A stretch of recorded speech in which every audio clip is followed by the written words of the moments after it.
Welcome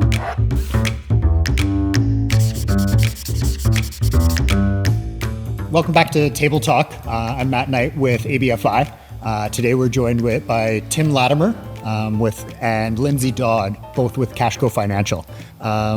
Before we get going, can we maybe get one of you, maybe Lindsay, to give us a quick 30-second elevator pitch on what Cashco Financial is for people who may not know anything about the organization? Yeah, sure. Cashco Financial is a consumer finance organization that's really, its purpose is really simple, and that's to end financial exclusion.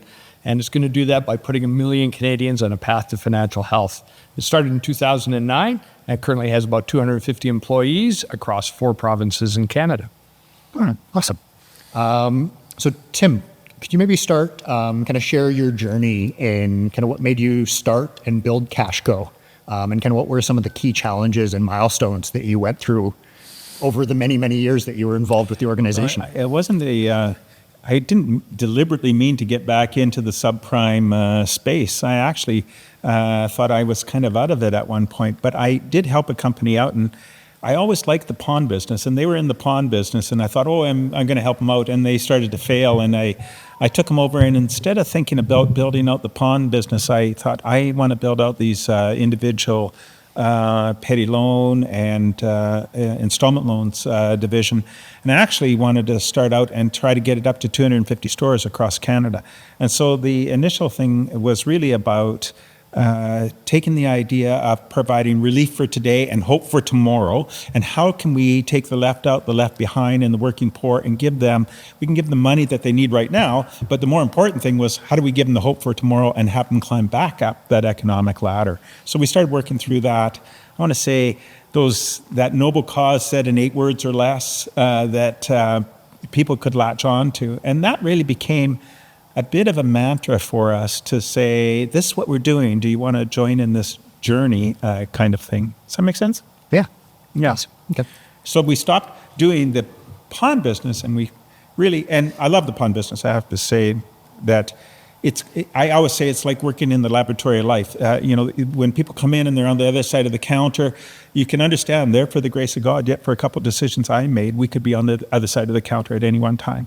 And in that business, you get reminded, it's almost like they be reminded every day to be grateful, sort of thing. So it's good stuff. Yeah. Excellent. Thank you. So Lindsay, can you kind of tell us how you come into the story? Like, what made you first join the organization and then eventually transition into becoming the CEO? Yeah, sure. This was back in 2019. Tim was putting together a board of advisors for the company. He'd enter into a partnership with EP04 Financial, and the next evolution of the company was really to get in a board of advisors and help guide the company and management in the evolution of that company. And I joined that board with really around the purpose of the organization, and that really resonated with me. I've lived through my life kind of bootstrapping my own way through life, and I've been to the food bank. I've been without money. I know exactly what it feels like to be in those positions, and I thought, this is a company that's trying to make a difference in the world, and that's a purpose I can sign up for. So joined the board of advisors, was on that for about 2.5 years, and then one day Tim said, I think my best before date's come and gone, so let's start a CEO search. And at that point, we started to open the discussion whether I might be a good fit for that role. And a year later, we made that transition as Tim stepped. That's not how it went. Yeah. Okay, well, how did it go? How'd it go? It went like this. I was really grateful. We're best practice junkies, we say all the time. And, perhaps say a little bit more about best practices, but they said you need to put an advisory board together. And, had a peer group that said, you go get somebody. You're not smart enough to do this, Tim. Put an advisory board together. And I did. I hired a consultant, and I love these best practices out there. Hired a consultant, and they said, well, here's the structure that you need. Here's maybe the way you should do it, and let's help you try to find some people. And they did quite a bit of interviewing of ourselves over at Cashco at that time, but they said, we've really got a great candidate for you. And Lindsay came along, super grateful for everything that Lindsay brought to the table on the advisory board. But one day, so how did he end up CEO, is a kind of a cute little story. One day at the very beginning of COVID, in about 60, 90 days in, at one of the advisory board meetings, he says to me, "You're not moving fast enough, Tim. You got to do things faster because it's COVID and things are happening, and you got to do things faster." And I kind of lashed out a little bit right into me. I didn't lash out. I said, "Well, if you think it's so darn easy, why don't you do it?" And that's when he called me back 2 days later and he says, "I'd love to do it." And that's when I said, "Yeah, my best before date's come and gone." And I was super grateful. It did take us about 1.5 years to negotiate, which was a long time. We had lots of little things that we had to figure out. But absolutely the most amazing thing, we knew that Tim, myself, I talked in third party kind of thing. It was getting a little long in the tooth for all the energy that it was going to take it forward. Plus, I'm a guerrilla entrepreneur, and we really needed a more corporate entrepreneur that could take the company to the next level. We were getting to that size where you just can't do it as handling all the stuff yourself. You've got to get a lot more people around, and you've got to build people. And I didn't have I would say I didn't have one of the things I think that I've been fortunate is not to know what I don't know, but to know I don't know a lot. And so I wasn't fooling myself or getting in my ego in the way. There's other people around here that can do a better job. So I was really grateful when he called me up and said, "Yeah, I think I want to switch places." Okay, that sounds like a great plan. And we did switch, and even to that degree, Lindsay's done amazing, but the board chair said, "Tim, you should not be the chairman of the board. We've got to control your impulses." And, so it's been really good surrounding yourself with, I want to say, people that are smarter than you. It's so wonderful. Okay. So kind of starting out as that family business or guerrilla entrepreneur, that next step was, your peer group convinced you to start an advisory board. You hired a best practice firm to build this board for you. Yeah. What else? Any other steps in there that maybe other guerrilla entrepreneurs or other? Oh yeah, there's a ton, just on that little slice sort of thing. Because if you say you're best practice junkie, well then what are the best practices? And so you start asking people around, recognizing you don't know what you don't know. Let's just be curious. And Lindsay and Gerard, the chairman of the board, they found a lady to consult with us on how to go about setting up a good governance model, how to go about a transition model, how to go about a good PR model, so forth. And we devised a whole program for Tim's departure, with a celebration of all that I brought to the table, and a recognition of, okay, the next one is a celebration of what Lindsay's going to bring to the table. So we had a proper I would say programmed out process that we followed, with intake kind of assessments before, intake information during, and assessments after, to see how we had done. We knew our most valuable product there that we had was culture, and we wanted to keep culture together. Okay. Yeah, it's the most important handoff that you'll ever do in a company, is going from one CEO to another, but more importantly from the founder to the first non-founder CEO. And so we were very blessed to get some great counsel on how to do that, and we did it deliberately over a period of time. Didn't rush it, made sure that we were doing it right, because culture was job one. Absolutely, maintaining that culture was job one. So it worked out really well. Okay. So going back to governance for a quick second, as that new CEO, first non-founder CEO, what were kind of some of the governance or decision-making challenges or changes that you had to address when you took over as CEO? Well, like I said, we had really good counsel. So one is, having that board of advisors was critical, because then it wasn't just the old CEO and the new CEO in a room arguing about how things should be done. It gave us a platform with really bright people around the table to help me transition in, and as a support mechanism to Tim as he's coming out of the organization and into a different role on the board. So he still has a voice, he still has influence, he still has a perspective on the company. So that was really critical. Some of the challenges, we didn't have a ton of challenges. The big challenge for me as a CEO, less from a governance, because we had the governance in place. We recruited a great new board. I think we had 100 applicants for our board when we expanded the board after we transitioned. We went from 3 board to 6, so we have more dimensions to the conversation in the boardroom. But really that first year challenge was making sure the culture was intact, that the people were comfortable, that the staff felt supported, that they knew what was going on, and they felt like they had a voice as the organization transitioned into new leadership. Okay. And so on that point, so as you're working on kind of making sure that people felt included and valued, and kind of continued on that core vision, how did you bring innovation and new ideas into that? And how did the kind of your thinking and your leadership start to evolve to bring those new things into the organization? So in that first year, as you're maintaining this amazing culture that Tim built, I mean, that's job one. You have to be so careful to honor the things that make the company special, that make it successful, and make sure that you keep those intact.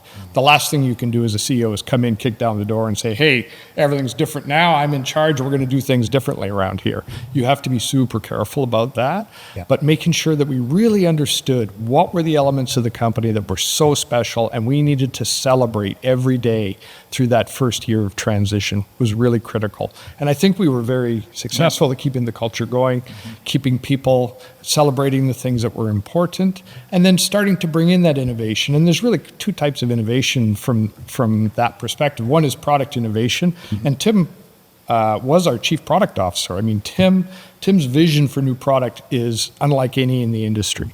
And so we had to figure out how to replace that, and we're still working on it to this day. But product innovation is fairly straightforward. The process innovation you have to be careful for, because that's the way the company does things. And you need to celebrate what's working and then fix the things that don't. And you always have a new opportunity with fresh eyes to say, hey, I'm looking at this kind of differently. What if we thought about it like this? And people will actually react positively to that, because it might be something that was overlooked in the past, but through that you really get people's buy-in to, we're keeping all the stuff that's good and we're moving forward towards our purpose. And that's been very successful. Nice. Okay. And Tim, how did kind of through this process, how do you notice yourself or your leadership style change, and kind of what what legacy did you leave or do you want to leave behind with your role in that company? Yeah, great question. I think Peter Drucker said, culture eats strategy for breakfast. And so I think the one thing that we, in my time at Cashco, is we really worked hard on culture, and where's the best practices in culture? We sent people down to Vegas to the Zappos shoes because they did things different. They were a purpose-driven organization, social impact-driven organization, instead of just capitalist. And we started really asking ourselves, what does it mean to bring people up the credit ladder to more conventional kind of credit? And when we started pushing those envelopes, did I stray off? What were you asking me? So kind of the legacy you wanted to leave. Oh, so sorry. That's why they sent me home. I'm as good as I once was, but I'm only good once as I ever was. So I think what we wanted to do was go through the process of building up the people around and having the people build the business and keep them in place. And to Lindsay's credit, what he did was he went around and visited every store in Canada firsthand, personally, and said hi, shook hands, and looked people in the eyes and said, hi, I'm Lindsay, and what do I need to be to make this amazing for you? What are the tools you need, and where's the struggles? And he asked that across the country in that first year, and that was kind of amazing. He kept all that culture in place. And, there was practices that he said, I don't think at that time, and correct me, how much it's different now, but perhaps not so much, or perhaps a lot, I'm not sure. But we said you need to create a vivid vision, and we said in order to create that vision, you have to have a compelling, noble cause, and 8 words or less. We need the next thing is in that vision is a big, hairy, audacious goal that you're going off to something that's about 10 years in the future. But the thing that I always thought was the most important is how you're going to behave to each other as you're on that journey. And we called that our core values. And I don't know why she thinks she has the princesses calling. And we called that our core values. And we developed a core value tree, we called it. And we really practiced really hard at getting, how do you, it's good enough to put it on the wall sort of thing, but that doesn't mean anything unless you can be living it day to day. And so then we took on some other best practices, and one was the daily meeting, and the ability to have the daily meeting and start it with a core value story. And so when Lindsay took over, he said, I don't really want to do the daily meeting. I'm saying, well, I don't really want to say goodbye if you don't keep doing the daily meeting. And so I tried to convince him to do it for a year, and he said, well, maybe I'll do it for 90 days or 30 days, and then we'll see what we do. But I wanted Lindsay so bad, I agreed to 90 days, even though I thought that this was really important best practice that we had homed into the organization. And to Lindsay's credit, after 90 days, he, or sometime after that sort of thing, and he's doing the daily meeting, he's getting the impact that connecting on a very genuine, authentic, vulnerable, trust-building daily way for only a short time, 15 minutes sort of thing, really made a difference in building people. And if you're going to build people, they're going to build the business. And so he picked that up. And to his credit, to this day, maybe he'll correct me, sort of thing, but he's told me, Tim, we should write a book about the power of daily meetings to change our organization. And so I think he leads still by that, being that genuine, authentic, vulnerable daily meeting, robust communication guy 100%. in that organization. Yeah. So they still happen. They still have it every day. And so the mechanism that Tim put in was a cascading set of daily meetings. So it starts off with the executive team at 9 o'clock in the morning, and by early afternoon, the entire organization has had daily meetings, and all the information that needs to cascade through the organization is down to the fingertips of the organization by the middle of the day. And that happens every single day. So communication is super high. It gets everybody centered on what's going on. And when you come in as the CEO, following a very, very capable and charismatic founder, you've got to think about, what do I need to honor and what do I need to keep in place that's working to keep the culture and spirit of the organization alive, and then what's just processes that we can change because there's just a better way of doing something. The daily meeting, Tim's absolutely right. I was like, well, let me have a look. I'll see if I like it. He almost wrote it into my contract. No, seriously. And so he did give me some time to assess it, and I'm a raving fan. Absolutely a raving fan. And I evangelize about the daily meeting to my peers all the time. And it's kind of odd because you can't get them to go over there. They'll say you spend too much time, you waste so much time, you do all this. But especially in a diverse workforce, where you've got 60, 70 sites and stuff, you're getting the information down to the tips of the organization, small, thin works, and you're keeping them engaged. And you're not battling, I don't know what's going on, they don't tell me. You're not battling rumors, you're not battling a whole bunch of HR dilemmas that happen when you're not communicating. People think you're trying to keep things. So he's done an amazing job, and I think it's a testament that people don't leave, sort of thing. They stay around, and that's the continuity that you were looking for. Now, there is one person that left. He did kick me out. He said, you're sitting in that corner office, time to leave, big guy, sort of thing. So we are best practice junkies. Yeah. So one person was asked to leave. Yeah. So maybe take us back to that day, kind of the first day you were not the CEO anymore. How did you feel? What was going through your head? I loved it. I wanted to, because it's about, I'm not that guy, sort of thing, and I'm leading the thing. And it was time for the right thing for the organization was for Tim to step aside. And I went into a corner office and to set up a desk in a corner office. And I got to go in there and be a cheerleader and didn't have to be involved at all. Like, that was amazing. This is the best thing ever. Let's hear you're still all right. You're not telling me I have to come back and do this next week. This is for real, right? And so, it was lovely because, I think you have to, hey, there's going to be struggles, and I call it the school of hard knocks, and it's going to cost $100,000 or $1 million because we made some mistakes. That's the price of school of hard knocks. But if you're truly thinking you're making a difference and you're truly building people, you got to let them go through that process. You got to let them learn through that process and cheerlead them on. And so I've been delighted to be able to cheerlead and not get in it. I don't want to be in it. I committed to being a cheerleader, and sitting on the board and being neutralized on the board as not being too loud because I'm not the chair. So those are all really good governance practices, and for the most part, I think we kept them alive. Would you think? Absolutely. Every board meeting, the spirit of the intention of how we've set up the organization is absolutely honored.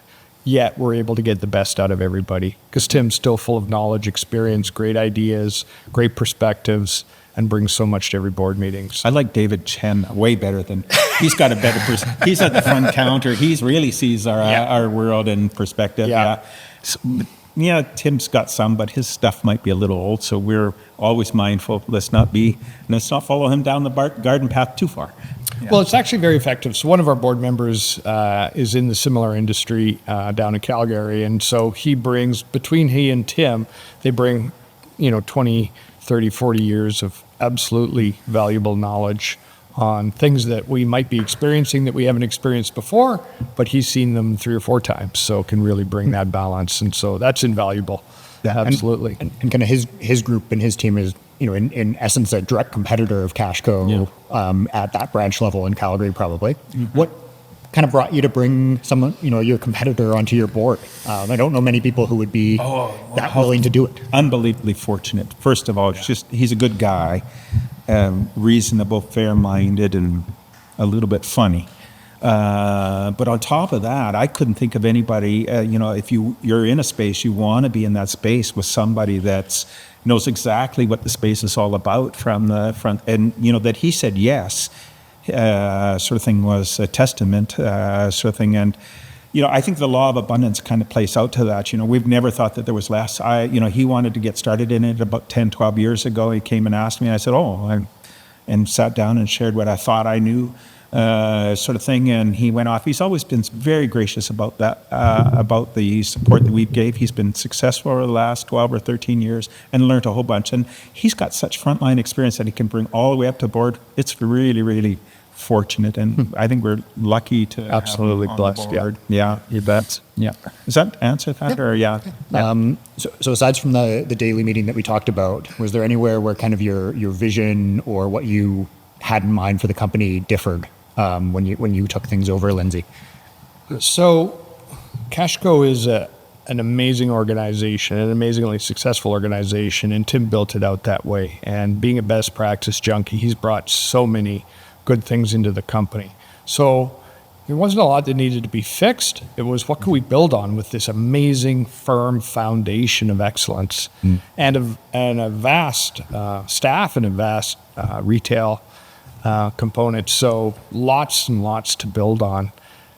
So what we're trying to do, and me as the new CEO and the leadership team, is say, okay, where's the world going? What's happening? What new things can we bring into the company to actually leverage where we're at? So for example, we have an amazing front line, and they build relationships with clients. And so we are working overtime to try and figure out how to elevate that frontline role, the people that work in our stores, who deal with our clients day in and day out.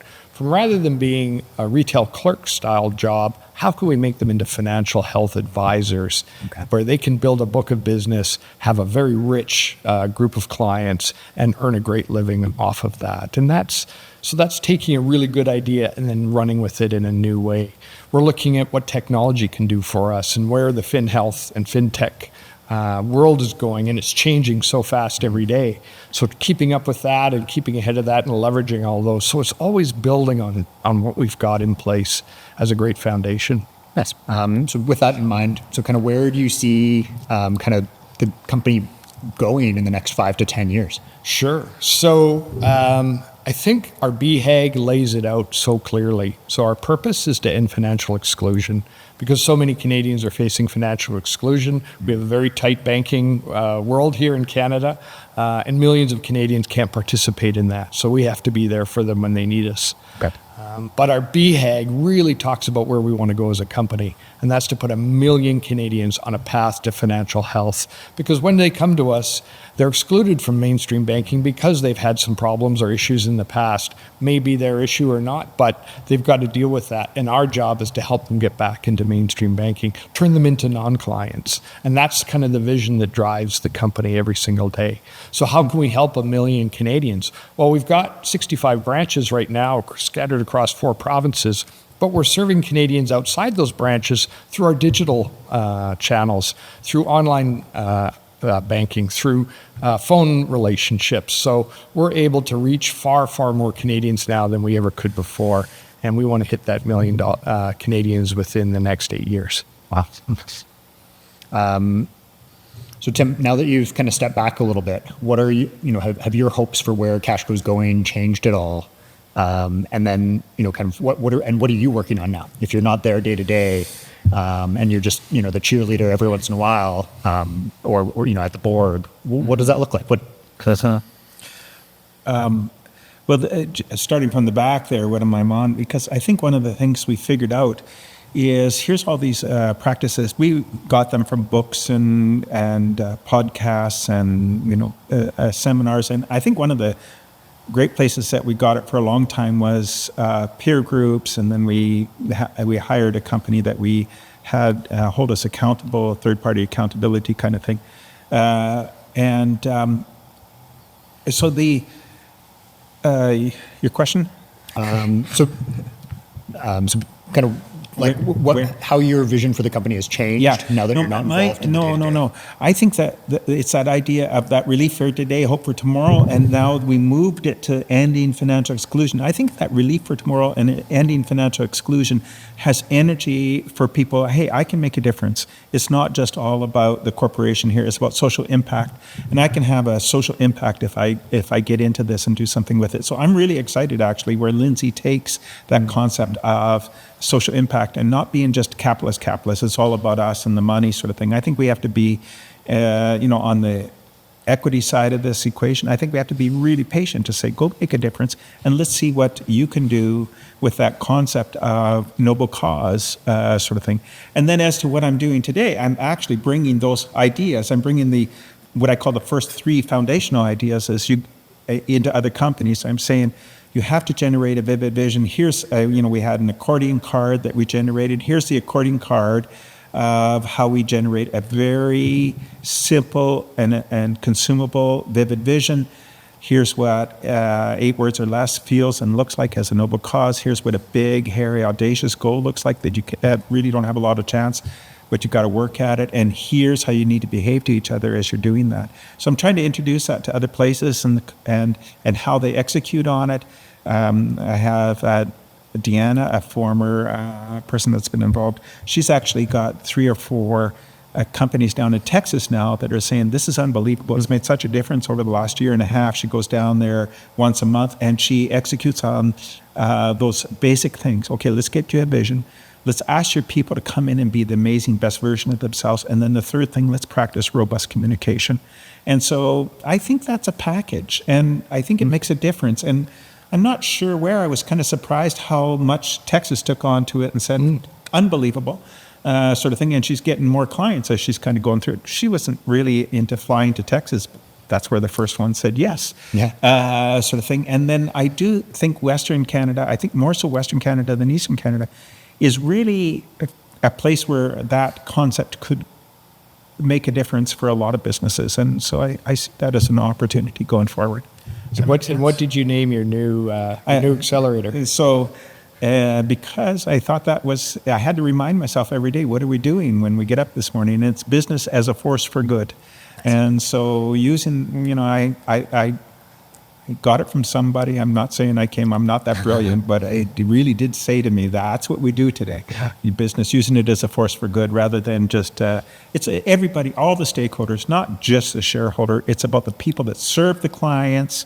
It's about the clients, the people that serve the clients, and then it's the shareholders. It's not the other way around. And so I believe that I just got better at framing it up in my mind for the last 10, 15 years. So Cashco is kind of my version of it, sort of thing. And Lindsay will have his version and his stamp on that concept. But I think that's kind of the consistent is social impact, servant leadership, and how do we get them? how do we ask people to be amazing and then help them get there? Did I say that? Yeah, perfect. Yeah. So I think those three things somewhat answer the next question. But looking for, as a founder or CEO or board member, whatever you want to take on as your role, what advice would you give to another business about succession planning, specifically in that first transition to a non-family or a non-founder CEO? Asking me? Both of you. Mine's pretty easy, especially because most of the founder kind of businesses and they had somebody that's went out there and plugged and has been spunky and done all of that A-type kind of stuff. Just get over yourself. Get over your ego. Get over yourself. Yeah, it's not about you, sort of thing. And if they can't, I don't think you could really succeed. So you've got to ask yourself, how do I grow? How do I get myself to the next level? And I was really fortunate many years ago to build myself on Stephen Covey's idea of 7 habits of highly effective people. Build myself a mission statement. I should have went back and updated it because I've done the same one for the last 30 years. So I should have really updated it. But I did tag it with a final line saying that one day I want to say, I touched the mind, I touched the soul, I touched the heart of a man or a woman that changed the world, and say I had a part to play. And when you build that, it talks about how you make a difference for others. And I was fortunate to add that line 30 years ago because that's always been my North Star. I'm shooting towards that. So I'm looking for Lindsay to change the world here, and say I touched him, sort of thing. But that keeps you from getting too much ego. And I think ego will destroy a lot of transitions. Didn't I 100%. Yeah. Yeah. No, for sure. And, the greatest thing that Tim's done is give us space. Give us space to grow into the role, give us space to figure out what the company is going to be as it grows and evolves, and without his ego showing up. And he does that very effectively in formal board meetings. He does that very effective informally. We've had him out to a number of events as our honored founder, and he continues to edify the transition. He continues to edify new management, and that's been so critical to give the executive team really the relevance and credibility that they need to run the organization. We had a lot of help through transition, and we did it very thoughtfully, and that was helpful.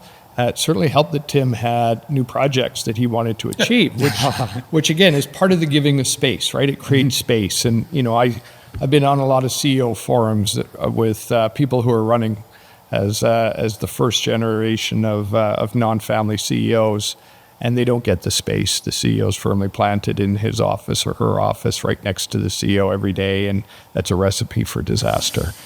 Because they can't let go. Their ego is so wrapped up in it, and Tim has been brilliant at that. And I just adding to that, I think one of the things that we were able to latch onto one day while giving Fraser a walk, that's Fraser being the dog, is I said, when you read all those books out there and they're talking about character and they're saying, what is the one? And Willie Nelson kind of said it, what is the one thing that changed my life? He was having the Internal Revenue Service in the United States serve him in his mid-60s, and he had to go back to work to pay them and everything.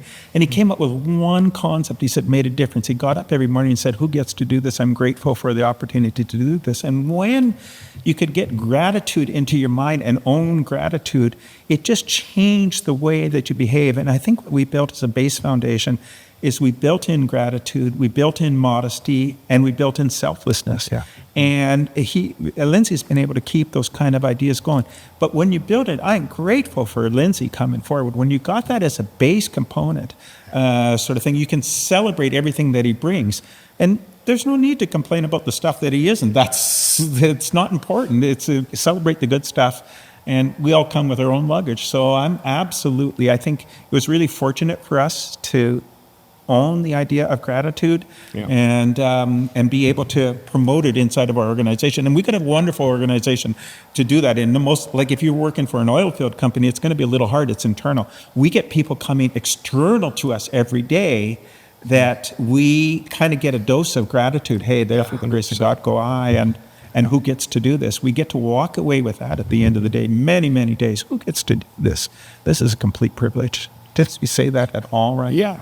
So, and that goes both ways. I mean, my gratitude comes in having someone so experienced next to me on the journey to say, hey, this is how it's This is how it really happens. What you're experiencing is not unusual. Here's how I got through it. Here's how we can help you through it. And that's been amazing.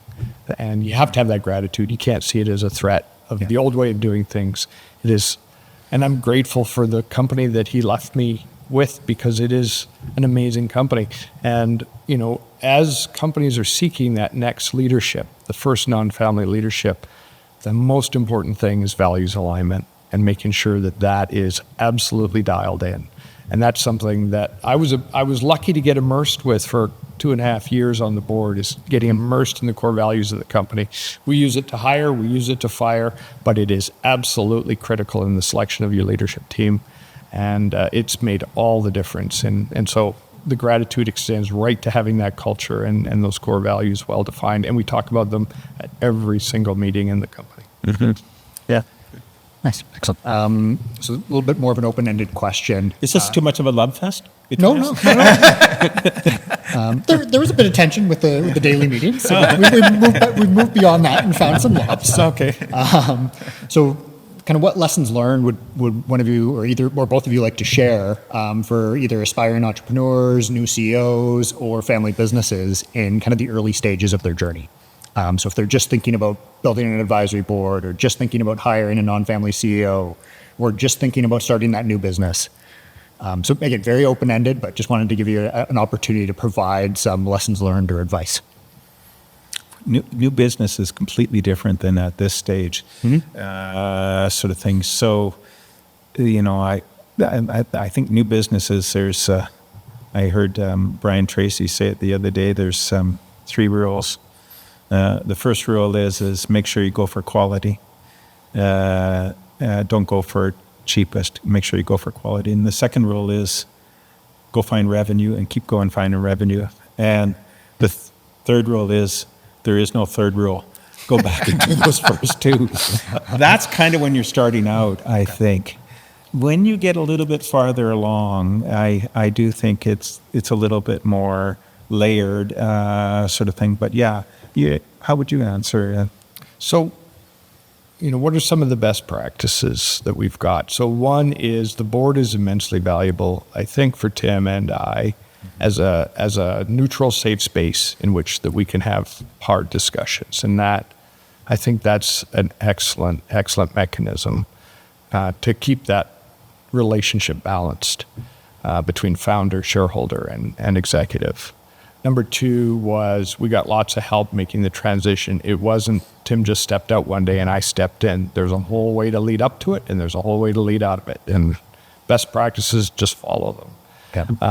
Number 3, if you're coming into the role of a CEO, first non-family CEO, make sure that you spend time to understand the company and what's made it special to this point, and then honor that every single day, because that is the culture of the organization. So don't come in thinking you're going to kick down the door and change everything, because that will cause nothing but heartache for the founder, for the former CEO, for the family, and for the staff. Yeah. It just creates chaos where there doesn't need to be any chaos. I think that's a real hard one there has to be a little bit of blind trust. You know, is Lindsay really the Lindsay I know, sort of thing that he's presented to me? You know, if he gets in and takes over, you know, with his ego, you know, be a different, you know, will it construct different model of the world? And so you have to go with some blind trust, but within short order. And you know, he is going across Canada. Oh, he is doing that. Oh, he is doing that. And you know, he was pliable enough to, in all of that, say, what's the good stuff? How do I learn the good stuff? How do I keep the good stuff? How do I not be afraid of losing the other stuff that I should lose, sort of thing? And how do I be brave enough to have conversations with Tim if I need to? Transparency being kindness. And so, you know, he didn't, I'd say, you know, we went and got professional help, but the trust is the big piece, and you have to come with the trust. And the one leaving has to believe, and it has to be, I think, I would say to all out there, you have to be bold enough to trust first, not force him to, you know, show me the trust. You've got to give the trust.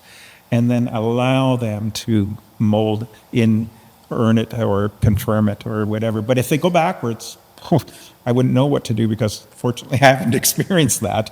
Yeah. But you've been very good at offering feedback as well, Yeah. because there are blind spots that I've got, things that I'm still evolving, my own personality or my own management style, which is different than Tim's. And some of that works and some of that doesn't work. And so Tim's been very effective at providing suggestions and feedback on how we can do things faster, how we can do things better, how we can. So it's all very encouraging. And so he's understanding where I'm really strong, and he's understanding where I need some coaching, and he's willing to provide that coaching in an honest and open manner. I'm not offended though if he doesn't take it. I'm not the smartest guy in the room. If he doesn't, I think that's the other thing. You know, I'll get on his case maybe and share that with him, saying, Lindsay, come on, you gotta, Lindsay. Remember how you told me I got to move faster? Lindsay, you got to move faster. It's coming back to haunt him. And, It is. And, you know, but hey, you know, he's the man. If that's the speed he moves at, I'm absolutely following and cheerleading behind him. It doesn't mean that I can agree. I can agree to disagree, but I can be very agreeable about it, and I can support him on the whole way, you know, sort of thing. So disagree and commit, I think, was one of the concepts we picked up along the way. We had a business meeting, we had a meeting rules, and disagree and commit, have, honest conversations. So those are all part of it. And I don't struggle. In fact, talking head Tim had no struggle that he thinks he's got to be talking all the time, as you can see. But I have no compunction, especially when I found out I was Dutch. I didn't know I was Dutch. Oh, they speak very bluntly. Oh, good, that's me. So I allow myself to speak bluntly, to throw it out there, to put, not to be mean about it, but to try to be, like hard on the numbers, not on the people, to throw it out there and have the honest conversation about it rather than, pretend it's not happening and stuff. Did I say that? You know what, though? You've just given me remembering a perspective. So when you come in as CEO of a family business, you have to manage risk as much as you need to manage the operations. And so a founder has a different risk profile than a hired CEO. And so early on, as we were starting to make some decisions, we were very careful. We wanted to make sure everything was really thought through because we don't want to make a big mistake with the family's assets that the family might do differently if they were in charge. Where we've got, I think, in the past 6 months is that we've really moved the needle in terms of what we're willing to do as management, because we know we have the trust of the family and the board that if we make a mistake, as long as it's in the spirit of what we're trying to achieve and we're doing it with the best of our efforts, that we're okay. And so we've actually increased the speed and perhaps some of the risk profile of some of the things that we're doing that we wouldn't have done even a year ago. And that's because of Tim and him saying, you got to move faster and you got to take more risks. Don't blow it out of the water. But you have some latitude to take some risks. So don't do everything like you're a government organization. And that you got to get to that place. And it just doesn't come overnight. But it does come through these conversations where they're saying, I'd like to see something different than what I'm seeing. How can we get there? And so I think as the executive team, this year we're much more aggressive in terms of moving the ball forward faster with perhaps a different risk profile than we would have done even a year ago. Yeah, I think that's right. That's really interesting because, if you look at my business card, it talks about, I got a degree in the School of Hard Knocks. And what was the degree in the School of Hard Knocks? Well, every time I made a mistake in business, it cost money, and I called that the tuition fee in the School of Hard Knocks. And in the beginning, when it's just you, and then, that was $500 it cost you, and you thought that was a lot. And then all of a sudden your lesson was $5,000. The tuition fee was $5,000. And then you're $10,000, and now you're hiring people, and they're coming, and they want to take the same lesson. And you say, well, I already learned this lesson. And then I learned after a while, they don't care that you learned the lesson and you give them the lecture. They want to take the class themselves. So I got a little better after a while, and I said, listen, you go take it. I'm happy to pay for your tuition fee. Can you just be a little smarter? I was a slow learner. I had to go 4 or 5 times to learn. Could you do it in 1, 2, or 3? And so I give that speech all the time because I quite truthfully believe the best way to learn is to go through some struggles and get it wrong, and it costs money. if you go into those organizations and say, it costs me money, sort of thing, why aren't you smarter, dumb shit, sort of thing, you're not setting them up for success. They need to learn, so let them go through the school of hard knocks and get a degree. And now I say this, and this is what I was saying to Lindsay, is listen, the last couple of classes I took, they're $1 million and $1.5 million each, and I'm still a slow learner. And he reminded me that I had a lesson on cosine simple and lady loans, for example. And I'm saying, okay, well, that's my tuition fee. And yes, I am a slow learner. I got two classes in 1 year, and I'm still learning. But I'm saying to him is, listen, if the class costs for our size here, if it costs $1.5 million and you learn it, I think we're all right paying that sort of thing, and giving the license to go make a couple 100,000 mistakes and saying, well, okay, fine, come to the board meeting and share us what we think we learned as an organization. And I think that's kind of, maybe, I don't know if it's liberating or not, but it allows them to behave a little bit more flexible, pivot, do what you have to do in a very fast-moving environment, sort of thing. Otherwise, I don't think most businesses can survive in this day and age. They won't be alive in 10 years from now if they're not encouraged to go make a whole bunch of mistakes in the moving space. Yeah, did I say that? You've got to be able to take some risks. Yeah, exactly. 'Cause if you don't, you're not going to grow. And if you just listen to the accountants and the academics and the analysts, they'll say this line here is really troublesome. Can we go trim this out of this line? And that's really risky, and let's not do that. And we got to stop let them driving the ships for the business. We got to say that helps inform us. Thank you very much. And now I'll make this decision, sort of thing. But and the other thing that you got to get rid of is, okay, I'm going on, consensus. And so I always thought my position was, and I learned this from one of the books or whatever, is that fill the tub up with about 90% of the issues. And if you've got smart people around the room, usually the answers will show up, and you really don't have to make a decision. They will make the decisions for you. Okay. But if they can't, don't allow yourself to go into analysis paralysis. Make the decision, go forward. If it succeeds, give everybody in the group credit for it. If it fails, it's you, and you get to own that. And so, and then I've just learned, and I added to that recently, that idea of filling up the tub.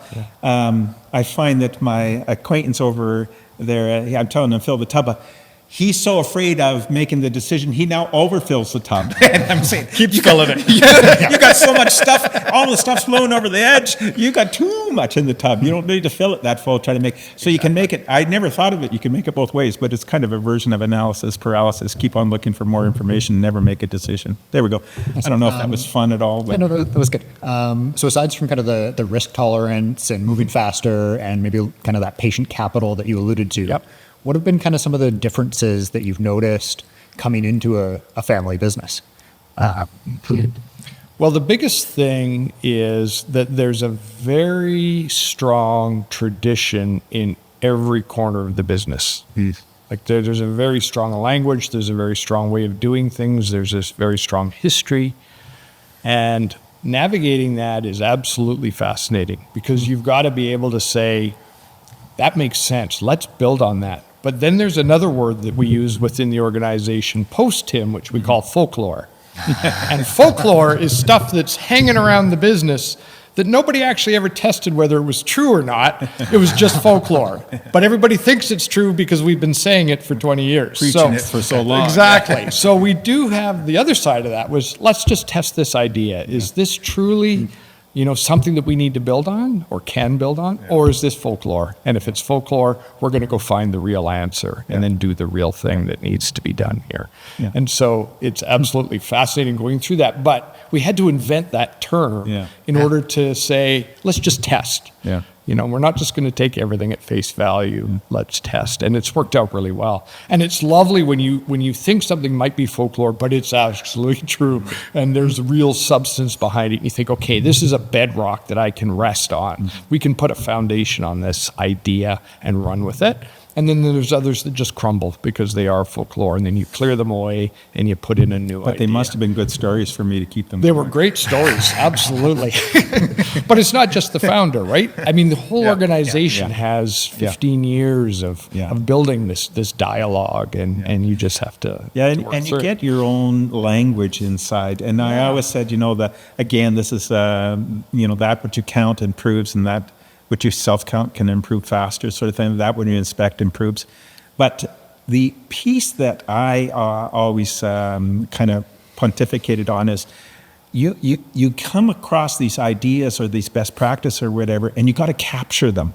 And the way to capture them is to name them. And you can name them anything. You can name them folklore or whatever, but if you don't name them, they'll go poof. Like this, and they'll disappear into the ether again. And then 6 months later, your mind will say, "Oh, what about that idea? Oh, shit, I didn't do anything with that." And so if you don't capture it and name it, and then once you name it, that's beautiful. We call it folklore. Or then now we can define what folklore is. And now we can start testing folklore. And now we can start counting how many we have. And now we can see how many the average one is aged. But if you did start out with the naming it folklore, you'll never be able to understand it, never be able to analyze, never really own it or discard it or do anything with it. It just keeps on floating around on you. So folklore, the practice of naming ideas, concepts, and strategies, and then going through all the other stuff that improves them is really, and I think that's actually where a lot of, now that I'm kind of saying it out loud, a lot of our best practices, we named best practices and, then tried to escalate them on. Yeah. Am I with you? Yeah. Yeah, and I really leaned heavily on the executive team that I inherited to help me understand what those were. Okay. What were the named pieces of the culture of the organization that we had to really embrace, and which ones that we could challenge. So they've been invaluable in that. Kind of validating the different folklore. 100% is out there. 100%. So one of the kind of closing questions I like to ask, so what kind of book or speaker or seminar, and I know we've heard several books from Tim already, which is awesome as the best practice junkie, but what book or speaker and seminar, and I'll make Tim pick one, has changed the way you think about business the most? About business. So I think Vern Harnish is kind of the Rockefeller's Greatest Habits, and he consolidated it into the second one is, it's a consolidation of all sorts of best practices, and you can kind of pick up one part of it and you can cherry pick out of it the pieces that you need and the different spaces that you need at the different times. I never even made it all the way through because I kept on cherry picking, and it takes a bit to do all of that. But that book is phenomenal. That's actually where the idea of the daily meeting came from, and what do you call it? Not escalation, cascade. Cascade. Yeah, sort of thing. So I would say that book, but I would say the one book that changed, because I think you're talking about building business, but you can't build business without building Tim first, for example. And I'm a down farm boy, come from the farm south of here. So I came to the city at 18, 19 and thought, holy smokes, I was on a dairy farm and you worked all the time. And here I came and found I was on my way to riches because I got a job at Boston Pizza bussing tables, and holy smokes, they paid you every 2 weeks and everything. You didn't, milking cows at the farm didn't pay you every 2 weeks. It was amazing. And they said you can go home and you don't have to do anything tomorrow. What's that about? Sort of thing. You got to milk cows. Anyway, I think that naive Don Farm Boy had a lot of people around him that kind of tried to coach him around for about 10 years. But the one book that, as I went through different transitions of Tim, the one book that became foundational was Stephen Covey's 7 Habits. And because that allowed me to build Tim. And then once I built Tim, I could start spreading out from that. But until I could build a good version of Tim, there wasn't there. So grateful for that, Stephen Covey and all the work that he did with that. Use it to this very day, sort of thing, as my foundational version of Tim. It's terrific. Yeah. There's so many. Yeah. That's an unfair question. I know. Yeah. It's really unfair. After doing an undergrad in business and then an MBA, I was full of lots of concepts. One really stuck out to me. It was a book I read 25 years ago, and it was called The 22 Immutable Laws of Marketing. It has kind of the Tide logo on the front. And the concept in that book, I said, was more valuable than all my MBA knowledge. And that is, as a successful business, you need to own the category. Your company needs to become synonymous with a category. And the most valuable companies in the world are synonymous with their categories. And you can think about it as an iPhone, as a FedEx, as a Kleenex, however you want to think about it. They're all absolutely synonymous. So part of our strategy is, how do we own the financial health category? And we're working so hard to try and figure out, how do we define it, and then how do we own it so that Cashco becomes synonymous with financial health? And that was seminal to me, and I've given maybe 200 copies of that book out to entrepreneurs, because, if you want to start up a hair salon, you might be the 50th hair salon on your block, but you're not special unless you own a special category. And then you will be, and that's kind of that thought about quality, right? Like, start with quality. We'll start with solving a problem, and then own that problem, be the number one problem solver in the world. Yeah, I think it's purpose before profit. And absolutely. That's what that quality is purpose. That's the quality of it. And then, if we get it right, then we'll make some profit. And instead of the other way around, when you're asking about new businesses, sort of thing, I think in the beginning, it's like Maslow's hierarchy. You have to really work at being able to pay your bills. You don't want to run out of money. It's like playing Monopoly. You're out of the game. But once you get to the next level up, then you start asking yourself, you got to drop the profit piece, and you got to go hard on purpose. And maybe from the beginning, but you got to at least be able to pay your bills. But purpose has to be, and then profit follows. And that's when you come into work, or others come into work, or into the environment, and they say, holy smokes, this is amazing, this is different. There's an energy here that isn't in the other place, sort of thing. And I think that's, that quality, that you got to own that's that purpose. Sort of thing. Yeah, good on him. See, he doesn't need me, and you could have done this interview with him and not with me. So, yeah, great. Excellent. Yeah. Well, I think, kind of to wrap up a couple of things that we talked about today. So a lot about the kind of that transition and the trust required on both sides going through that process. A lot about the, kind of the power of purpose, and that big, hairy, audacious goal of knowing where you want to go. Really having that vivid vision as well. And then that robust communication, including Lindsay's favorite daily meetings. And then ultimately, one of the other themes that came up was gratitude. And I think it's now my turn to have gratitude and to thank both of you for joining me today, and for sharing your time and thoughts and wisdom. So thank you very much. That's awesome. Matt, thank you very much for having us. Thank you, sir. Appreciate it. Thank you. Thank you, sir. Yeah. Thank you. Awesome.